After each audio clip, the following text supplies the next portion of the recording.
अस्सलाम वालेकुम एवरीवन। आज की वीडियो में हमने देखना है कि आप किस तरह से क्वेरी पैरामीटर्स को यूज़ करते हैं। इसका सबसे बड़ा फ़ायदा ये है कि ये पिछले की तरह नहीं है, ये बहुत ज़्यादा क्लीन तरीका है लिखने का। उसमें तो आपको add and question mark is equal to फिर वेरिएबल के अंदर वैल्यू साइन करनी पड़ती थी। इसमें इस तरह नहीं है। इसमें डिपेंड करता है कि आपने कौन से नंबर पे चीज़ लिखी और वो किस तरह से फैच करके साइन की। इस पे ये मेन ये है बस। इसमें तो सबसे पहले आ जाते हैं हम अपने example.com/post1। जो पिछला था उसमें आपको पोस्ट इज इक्वल टू 1 लिखना पड़ता और इससे पहले क्वेश्चन मार्क डालना पड़ता, वेरिएबल डिक्लेयर करना पड़ता, जो कि पोस्ट होता, उसको 1 असाइन करना पड़ता। लेकिन इसमें इस तरह नहीं है। इसमें पोस्ट है, पोस्ट 1 यानी कि पहले नंबर वाली जो जो भी आईडी होगी वो इसमें आ जाएगी। अगर आप सिंपल रीड कर रहे हैं वैल्यू को तो वो वैल्यू रीड कर सकते हैं, जैसे हमारे केस में हम वो भी करेंगे। ठीक है। फिर इसके बाद आ जाते हैं नीचे कार वाला, कार स्लैश माजदा 2021। अब आप दो वैल्यू पास करें, माजदा कार का ब्रांड पास करें, फिर उसके बाद कार का मॉडल पास कर रहे हैं। ये वैसे एज एग्जांपल के तौर पे दिया हुआ। ठीक है। फिर इसके नीचे वाला आ जाए लिंक कार, करली ब्रेसेस में नेम है, नेम या ब्रांड जो भी आप रखना चाहिए। ऊपर माजदा वाली एग्जांपल कंटिन्यू हो रही है। ठीक है। इस तरह से करके आप इसको क्यूरी में लिखते हैं, जो आप गेट के अंदर लिखते हैं ना, रूट में, रूट गेट। फिर उसके अंदर पहले बताते हैं कि आप फॉरवर्ड स्लैश में जाएंगे, फॉरवर्ड स्लैश होम या फॉरवर्ड स्लैश डैशबोर्ड। ठीक है।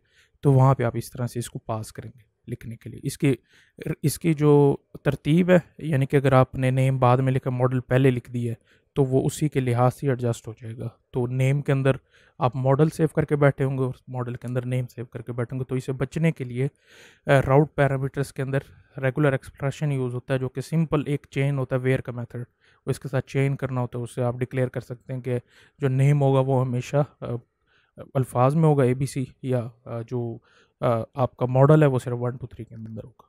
ठीक है। इसको फिर आप आगे फर्दर देखते हैं कि इसको आप किस तरह से करते हैं और इसके डॉक्यूमेंटेशन भी देखते हैं।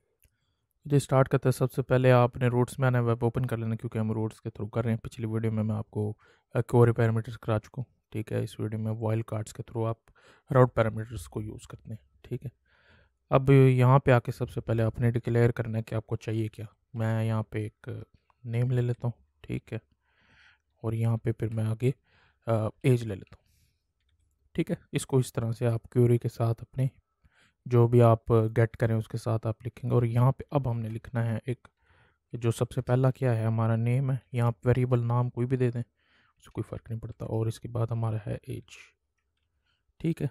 सेम हो गया। और यहाँ पे अब हम इसको एज ए क्वेरी पैरामीटर के तौर पे पास कर देंगे।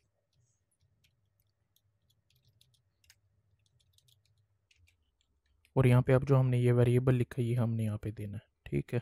कॉमा डाल के इसी को मैं कॉपी पेस्ट कर देता हूँ नीचे, एज एज। ठीक है। अब मैंने आना है यहाँ पे, और यहाँ पे अब मैं लिख देता हूँ, कोई सेंटेंस लिख देता हूँ, हेलो माय नेम इज़। और यहाँ पे आपको, जैसे मैं पिछले वीडियो में बता चुका हूँ, जो आपने ये लिखा होता है नेम, इसके साथ यहाँ पे डॉलर का साइन डाल के, और वो नेम जो यहाँ दिया होगा ये वाला, ये। और इसके बाद आपने करली ब्रेसेस के अंदर लिखना है, जो ये आपने नेम लिखा है और एज लिखा है ये यहाँ से लिए। अब होगा यूँ कि जो आप नेम लिखेंगे वो नेम में स्टोर होगा, एज लिखेंगे वो एज में स्टोर होगा। ठीक है। उसके बाद फिर ये ऑटोमेटिकली इसके अंदर असाइन हो जाएगा, और इसके बाद ये अरे के अंदर से आके यहाँ पे शो होगा, and I am years old, age. ठीक है। इसको रिफ्रेश करें तो यहाँ पे ये नहीं है, क्योंकि ये इसके अंदर हमने डाटा पास करना। सबसे पहले मैं दूंगा नेम, फिर इसके बाद अब मैं दूंगा एज क्या होगी मेरी। पहले नेम लिख देता हूँ मैं एमर, और उसके बाद एज दे देता हूँ मैं 24। ठीक है। तो ये देखें यहाँ पे ये इसने नेम भी ले लिया यहाँ पे आगे, और इसने एज भी ले ली। ठीक है। अगर मैं इसको आगे पीछे लिख दूँ, जैसे एमर है, तो इसको मैं अगर 24 कर दूँ और यहाँ पे एज लिख दूँ, तो ये यहाँ पे नेम लिख दूँ, तो यहाँ पे ये अलग अलग हो जाएगा। तो इसको करने का तरीका जो है, उसको सेव के आप ये यहाँ पे जो एज है यहाँ पे आप एज लिखें, जहाँ पे एज दिया, और जहाँ पे आपने नेम देना है वहाँ पे नेम लिखें। इसको करने का तरीका ये है कि आपने डॉक्यूमेंटेशन में आना है, द बेसिक्स राउटिंग, और इसके बाद यहाँ पे आपने आना है is the regular expression constants. यहाँ पे आके यहाँ आपने ये देख रहे हैं, ये डिक्लेयर कर सकते हैं यहाँ पे कि आपका जो नेम आपने दिया है वो आपका यहाँ पे ये ए से जेड तक बड़े में भी हो सकता है, ए से जेड तक छोटे, यानी कैपिटल और स्मॉल लेटर्स के अंदर हो सकता है। फिर आईडी, फिर यहाँ पे पास करता है कि कौन सी चीज़ होगी, या नेम दिया तो यहाँ पे ये जो नेम वाला होगा ये होगा, और इसके बाद यहाँ पे आप वेयर का क्लॉज, इसको चेनिंग कहते हैं, चेनिंग मेथड, यानी कि साथ जो मेथड होगा उसके साथ चेन करते हैं, मिलाते हैं। इसके बाद आप अगर और करना है तो इसके साथ एक कॉमा डाल के, अब दोनों आप यहाँ 80 भी दे रहे हैं और नेम भी दे रहे हैं। इसके बाद ये अब जो नेम होगा वो सिर्फ स्मॉल लेटर्स के अंदर होगा, अगर आप इसको इस तरह से लिखेंगे। ठीक है, ये रेगुलर एक्सप्रेशन से आप वेयर का क्लॉज यूज़ करके इसको चेन करके इसको डिक्लेयर भी कर सकते हैं। ठीक है, फिर इसके अलावा एक और तरीका नीचे यहाँ भी दिया हुआ है, यहाँ पे अल्फ़ाबेट्स, ये भी chaining where number ID name, इस तरह से करके भी इसको यहाँ पे आप यूज़ कर सकते हैं। ठीक है, और जो ओवरऑल अगर आपने पैरामीटर्स के बारे में पढ़ना है, यही वाले जो मैंने भी आपको बताया, ये आप यहाँ से आके ये पढ़ सकते हैं।